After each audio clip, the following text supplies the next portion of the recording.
New this evening, a second person has died after a multi-vehicle crash in South Louisville. Thanks for joining us here at 6:30. I'm Alex Dieterer.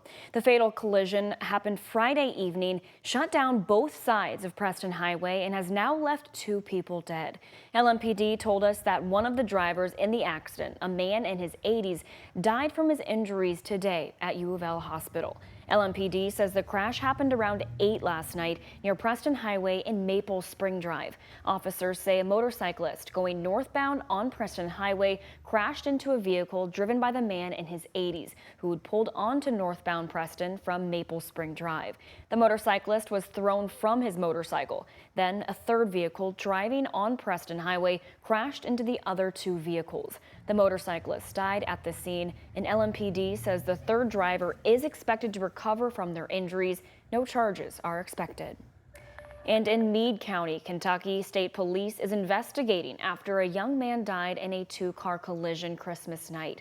Around 9 Thursday night, a 19-year-old woman driving down KY 144 crossed the center line when her pickup truck and hit a Nissan Sentra head-on, killing the Sentra's driver, who was identified as 20-year-old Trey McCormick of Ekron.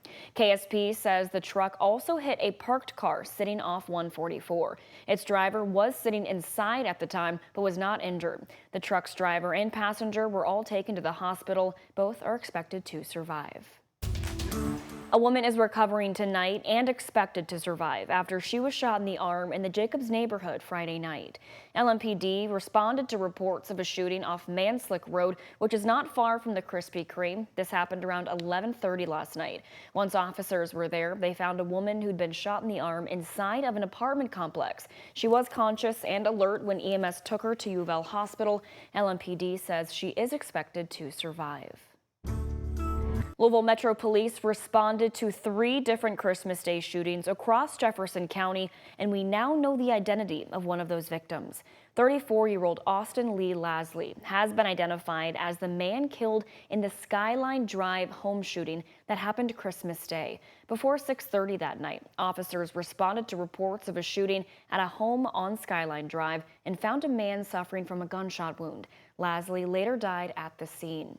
LMPD's homicide unit is continuing their investigation, and this incident is one of 3 shootings that happened on Christmas Day. The others include a domestic violence incident on Shelvis Drive and a non-fatal shooting on Heathmore Court.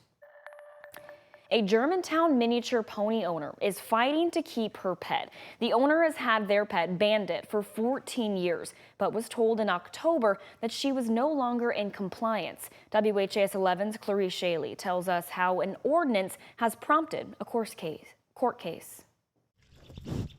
He said, "That don't smell like a carrot." Bandit's pretty food motivated, enjoying his hay in the front yard of his home. He's my baby. Susan Bruner has had Bandit since he was 6 months old.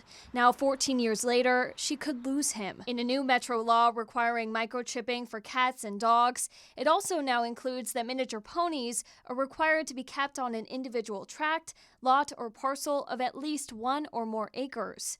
While Bruner only has about 0.2 acres for Bandit. Co-sponsor of the ordinance and council member over the district where Bandit lives, Jennifer Chappell, says she was unaware of this specific edit, saying in a statement, quote, "My office is reviewing conversations and documents about the legislation to better understand the origins and intentions of this amendment," end quote. He's been a perfect joy to the community.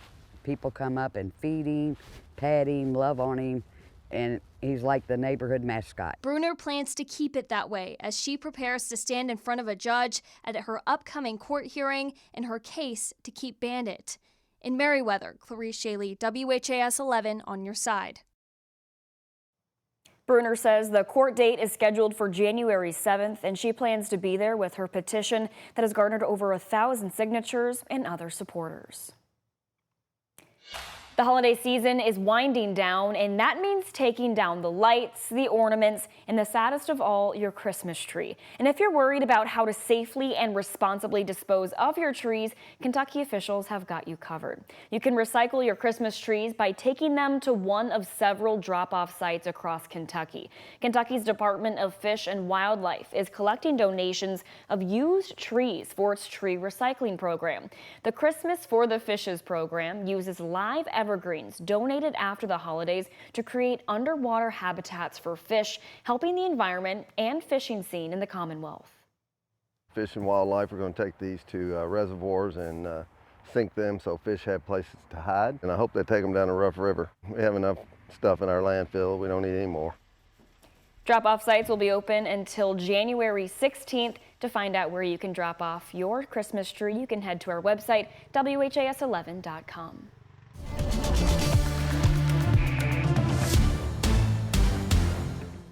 And today and tomorrow look like they will be the best days to go and drop off your Christmas tree, looking like warm days. Austin Evans joins us now. Austin, I know these are the last couple of days before it gets a little bit cooler out there. Yes, it will be feeling much like winter as we start next week. Tomorrow, we're looking at the potential of setting a new record high for that date for Sunday, and that is what's next. What's now warm, going to be foggy potentially tonight, just like last night.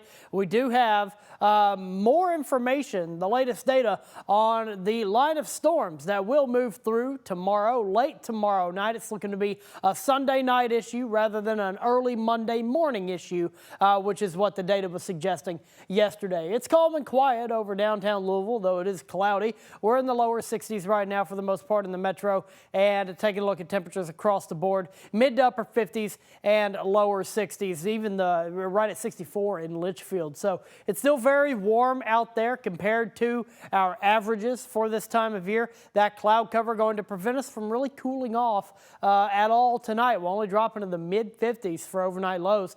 And that number right there, 70, that's a record high for tomorrow.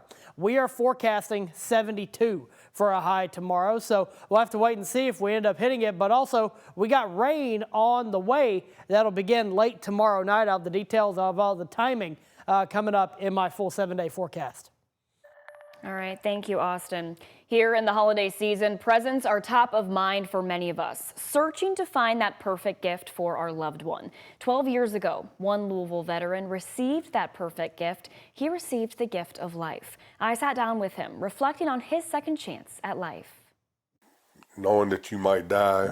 They say life is fleeting. Makes you start looking for a sense of purpose. For Billy Cockrell, that sense of purpose is rooted in family. You know, my wife and I have been able to share a full life. And service. Cockrell would have been part of Moore High School's first graduating class, but left school early to join the Army. When I turned 19, I volunteered to go to Vietnam, and I was one of the last ones there. The thing that made it so hard for the Vietnam veteran was that you come back alone. He returned home and built a life filled with service, children and grandchildren, and was met with an unexpected hurdle. In 2011, I was diagnosed with liver cancer. Cockrell needed a new liver. For 2 years after that initial diagnosis, he and his family went through the motions: blood work, MRIs, CAT scans, waiting for an organ transplant, until a ring came from the landline. This little girl with a squeaky little voice said, "Mrs. Cockrell, we have an organ for Mr. Cockrell. Are you interested?" I said, "Say yes." Say yes. 6 hours to pack their bags and get to Vanderbilt University Medical Center to receive the gift of life. One organ donor, one donor family can impact generations. Shelley Snyder is the executive director of Donate Life Kentucky. When I first started in this role back in 2010, we had about 25-30% of Kentucky registered. Today, we have almost 70% of Kentucky registered, but we won't stop till we're at 100%. One of those people saved Cockrell's life. I had all the faith in the world. 12 years have passed since the transplant. Years filled with walking his daughter down the aisle, holding his grandbabies, and celebrating milestones. Moments that can't be measured. A few days after Christmas, I'll have 44,500 days since the day I got my transplant. But the minutes spent living his life can. Faith doesn't come easy. A sense of purpose, something Cockrell started looking for years ago and ended up finding all around him. Be in the present moment. You know, if you're afraid, you're in the present. If you're anxious, you're in the past. I know I've mattered, and that's good enough for me. There are over 100,000 Americans waiting on a life-saving transplant. 1,000 of those are right here in Kentucky. To learn more about how to register as a donor, you can visit our website, WHAS11.com.